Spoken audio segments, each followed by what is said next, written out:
আজকে আমি বানাবো কাতলা মাছের কালিয়া। প্রথমে লবণ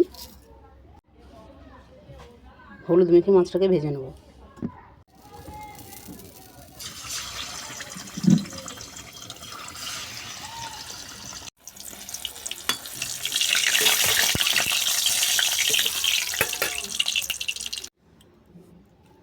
এরপর ফোড়নে দেবো লঙ্কা, রসুন বাটা,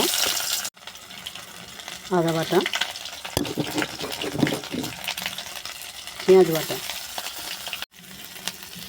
টমেটো বাটা, লবণ, হলুদ। এরপর দেবো লঙ্কা গুঁড়ো, ধনে গুঁড়ো, জিরে গুঁড়ো। এবার আমি মশলাটাকে ভালো করে কষে নেব। মশলা কষা হয়ে গেছে, তেল ছেড়ে গেছে, আমি এবার জল দিয়ে ফুটতে দেবো।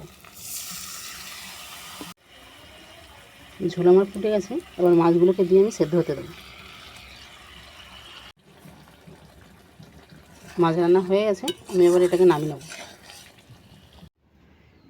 কাতলা মাছের কালিয়া আমি তো বানিয়েছি, এইভাবে তোমরাও বানাও, বানিয়ে জানাও তোমাদের কেমন লেগেছে।